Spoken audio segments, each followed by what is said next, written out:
Originally came here to go to school at the Galilean Christian Academy in the summer of 1989. I was 6 years old, and through some circumstances, through some years, ended up growing up right here on campus. Very unique experience. You've heard it many times from many people you've spoken with that it's a big family here, and there's a reason for that. It's the way that God allowed a ministry to come out of a family because of love for children, and we always felt that here. The real blessing and what Galilean Home is because it's family and because it's home. And I can say for a fact that it impacted my life and who I am. And I get the tremendous blessing of working here, getting to touch a lot of different areas in the different things that I get to do. It's just amazing. And being able to let people know about what's happening here, what God is doing on our campus. It's not just one thing, it's many, as you'll see as you watch this. And it's an amazing place. It really sticks with you. Galilean Home Ministries is simply, because there are so many different things, it's hard to put it all in one basket. But the way that I describe it is the Galilean Home is providing children of all ages a place to call home. And it really is that. At Born Free, we have babies that are born to incarcerated mothers. That's home until they get to go back and be with their family. In school, at the Galilean Christian Academy, when you're in school, you're there more than you're at home anyway. So that's home during those formative years. And for our kids in the Blessing House, I mean, this is their home. It's not an institution. It's family. It's home. And so the bottom line, Galilean Home Ministries, we provide children of all ages a place to call home. The gospel is shared in so many different ways. You don't have to be in a building, you don't have to be in a small group to hear the gospel. The way that this place it's through action. It's through the love that our workers and our volunteers show the kids and what they get in return. Every worker that you'll talk to will tell you the same thing, that they came here thinking they were going to be blessing somebody, but those kids bless them. And of course, through our school, we have chapel every week, we have Bible-based curriculum, all of those things. And then through the Born Free ministry, those mothers, the people that we interact with through our volunteers and our staff with those babies' mothers and the foundation of love they get here, all of those things is exactly what Christ told us to do, to walk out His love. And that's what Jerry and Sandy really were doing before they knew they were doing it. They just loved kids. They wanted to start a family when they were told they couldn't. And so all of that rings true today. Sandy's been gone 10 years, but her vision that came along with her and her husband Jerry, that we want to love kids, and that's what Christ is. Christ is love, and we know obviously that the best way to evangelize, the best way to show that is to be that. And that's what Galilean Home really is all about. Well, it goes hand in hand, discipleship and evangelism and all of those things that we've been talking about with showing the love of God to the children that we have, to the kids in the school, to the babies, their mothers, and even our own staff and volunteers. The way that we are family and we are home shows that. And the discipleship of it is when they go home and they go to their families and they're talking about Lance smiling or saying Jesus for the first time. Lance is a nonverbal cerebral palsy who's been with us almost his whole life. And about a week ago, he said Jesus. And so it's on our Facebook page. It's one of the most shared video we've ever had. But those workers go home and tell their friends about it and tell their friends about it. And of course, the miracle of social media, and everybody sees that. That's discipleship. That's the opportunity that they get to go and talk to somebody about what they saw, the love of God in action here on our campus. And so, obviously the technical things of that, we have chapel, we have church groups, we have community groups, and all those things through the school. Our maintenance men get together with Jerry every morning. When they get their list of things to do, they have a devotional and they pray together. So it's in the vein, it's in the everyday operation. It's not just an in-word Christian ministry, it's in action every single day. Born Free Ministries has been part of the Galilean Home since 1991 when a facility in Lexington called our co-founder Sandy Tucker and asked, what can we do to keep this baby out of the system? There was a mother being transferred that didn't have family to take care of the child. And Sandy, again in her vision, said, hey, bring it on, we'll take care of the baby. And she knew very quickly that if there was one mom that needed that, there were many. In the first 18 months of Born Free, we had about 50 babies come and go. And Jerry and Sandy actually won an award from the first George Bush at the White House for their ministry with Born Free. And so that ministry still goes today. Since 1991, we've had over 700 babies and small children that had a second chance at being a family because of great support that we have across the country in the 30,000 people that get our newsletter, in the churches, and the individuals, the viewers that are watching this right now, that allow us to continue the calling that started on Jerry and Sandy Tucker, especially with Born Free, because there's so many lives that get touched with those babies and those mothers. It really, again, talking about love in action, I mean, those babies get that foundation right here in those formative years until they are able to go back and have that second chance at being a family with their mother. The Blessing House really is what it's named for. These children that are in our care range through a variety of issues, being bedridden, chair-ridden, to those with just compromised abilities. And they live in what's called the Blessing House. And Sandy, again, in her vision, called it that because people would always come away talking about the blessing that they had. And it really is that. When you walk through there and you see the smile on Lance's face, or you get a hug from Rosie, or you see Mary Beth laughing just because she wants to brighten your day. And she's another nonverbal, but she can light up a room very quickly. And you without any doubt, all your troubles just melt. Because you can't have a bad day when you see a kid in a chair that can do nothing for themselves, smiling that way and having that kind of a day. It really changes your perspective. It really changes the way that you see things. So we have workers and volunteers here that no matter what's going on, when you see one of those kids and you can be blessed like that, that's why it's called the Blessing House, and that's why it's a cornerstone of our ministry. We have three main areas of what makes the Galilean home the Galilean home. We have Born Free with the babies born to incarcerated mothers. We have the Blessing House where those children live. And then we have the school. So all of those things come together, and it all started with that love for children and those special needs kids. And it's a very important part of what we do daily here with the great support of people around the country. The Galilean Christian Academy really began because Jerry and Sandy wanted to have a place for their kids to go to school that wasn't a public school. They wanted to be able to have a faith-based Christian education for their own kids. And over time, it has become one of the most affordable schools in the region. And it's really a community school now. We have van service now that goes to 3 different counties where we have teachers that live in those areas and bring kids in. We have almost 90 students now, and 4 15-passenger vans help bring those kids in, and we are probably the most affordable Christian school in central Kentucky. And because of the curriculum we use where we get our accreditation, we have families from other places in the country and other countries even that see the kind of kids that come out of here and the kind of things that we do where it's associated with a ministry, and they want their kids to be a part of that.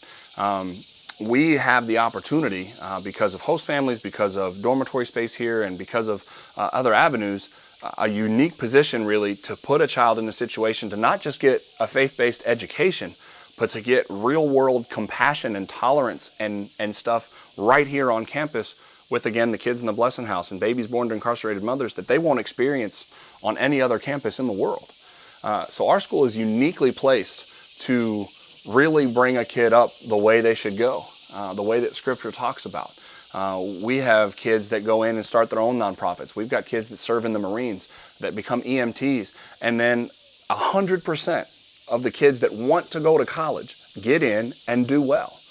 So they are prepared to attack the world and serve their own purpose of what they feel God is calling them to do after an education here at the Galilean Christian Academy. The Bread of Life Cafe is the best good old Southern cooking you can find. It is an amazing, again, another vision that Sandy Tucker had. It started as a little bookstore downtown, wasn't going that well. And then by about 1995, she had the brilliance of saying, hey, people got to eat. So let's put in some tables, let's have some soup and sandwiches for lunch. That'll get people to come in and buy books. Well, little did she know the line would be out the door for the lunch and her famous rolls that we had to close the bookstore and turn it into a restaurant. And she again came up with the name, Bread of Life Cafe. And then from 1995 to 2001, it was in that downtown location where we actually had 2 locations downtown to handle the lunch crowd. Well, we were blessed with the opportunity to get a new location on 127, 5 miles south of Liberty. And it's what her vision she always wanted kind of a mini Cracker Barrel. Well, in 2001, when it was first there, it didn't have the gift shop as big as she wanted it. Well, after she passed in 2007, Jerry and his daughters said, you know what, we really want to bring this dream of hers to life. And a year to the day, they cut the ribbon on a big old gift shop in the front like she always wanted. And so it truly is the vision that she wanted out of it. And it is good old Southern cooking. It is great atmosphere. Some of our kids that are able work there. Some of our kids from the school work there. We provide jobs to the community. It is really just a wonderful environment, and every cent over operating costs comes back here to the ministry. And that's exactly what Sandy wanted. And that's, again, it doesn't seem like it to some outside people, but that's continuing the calling. She always envisioned a way to help bring in funds to help the children. So people can say what they want about, running a restaurant and trying to run a ministry. It's all the same to us. Because, yeah, it's jobs to the community. It's jobs for our kids. And it's an environment that people love to sit in and eat a meal. And again, it's that financial opportunity to bring funds back here to the ministry as well. There's always ways to get involved. Obviously prayer, we covet your prayer. There's daily decisions that our administration have to make for the welfare of the kids in our care, the kids that come to our school. And so always be praying for our administration, be praying for our kids. Financially, you can get involved at any level you want. We don't have campaigns where we're going to send you a letter and check a box to send us more money. It's you donate how you feel, you think God is leading you to help us continue this calling.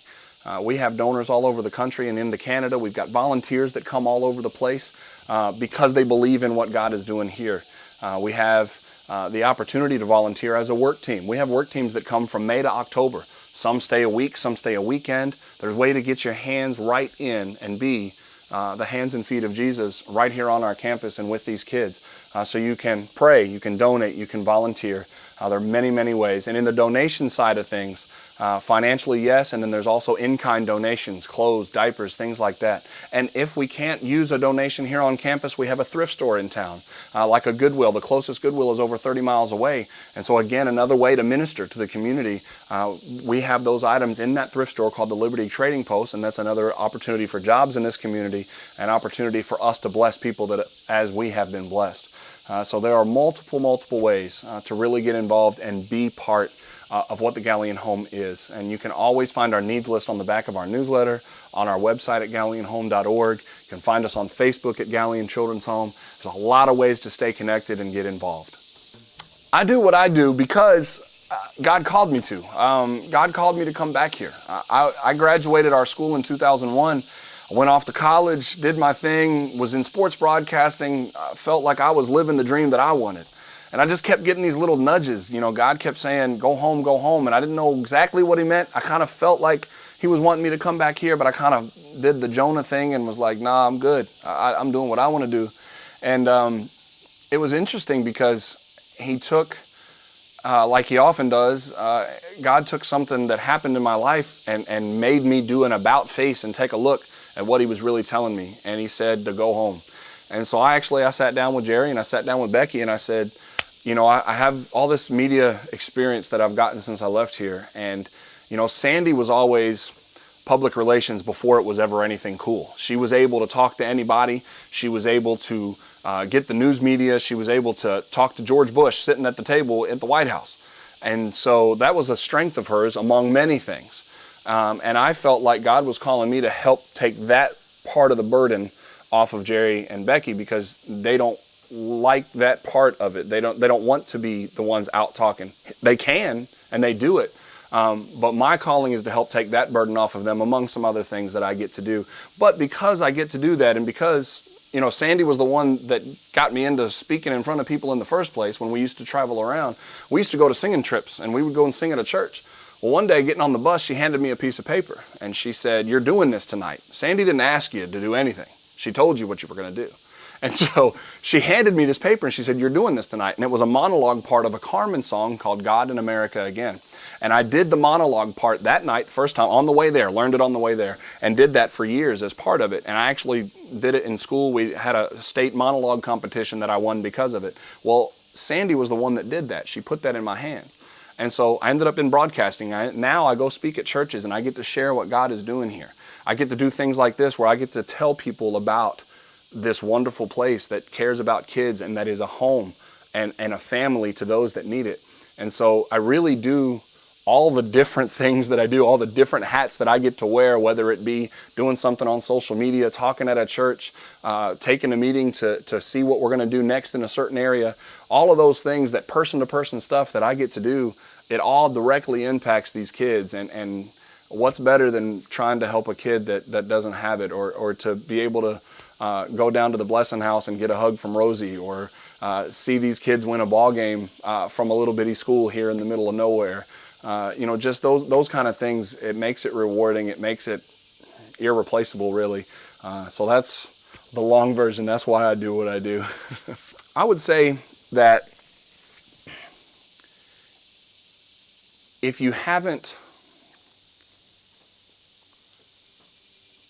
you're looking for something to invest in, we are a nonprofit. You do get a tax deduction when you donate here. But the reasons go beyond that. If you're looking for something to invest in God's kingdom, there's not very many places that you can impact babies that are born to incarcerated mothers, that you can also impact special needs kids, that you can also impact a kid getting a Christian education. There are very few places in the world where you can do all three of those things with one simple donation. And so I would say that if you're looking for somewhere to invest your tithe, your gift above and beyond what God, is giving you and blessing you with, the Galilean home is a great place to do that, because you have such a wide range to impact, and you can do it in many ways. So I would say, look into the Galilean home. Come visit us. Come see the kids that we're talking about in the Blessing House. Come take a tour through the school and see the smiles on the faces and the big family that calls Galilean Christian Academy home. Come and see the babies that are getting loved on and taken care of until their mothers can have them back. Come see what God is doing on this campus, and it'll be hard-pressed for you to find somewhere else to invest your prayers, your finances, or your time. Amen. Hi, I'm Pastor Chuck Reish. I'm the executive producer at Horizon Media Studios. It's a 501c3 media ministry, and what we're doing is helping other ministries tell their story. Homeless shelters and children's homes, Bible colleges, seminaries, mission sending agencies. With your help, we can continue to help tell their story, to inspire the world, to shine their light, and let God get the glory for the work that's being done in advancing the kingdom of Jesus Christ. Thanks again for praying for us.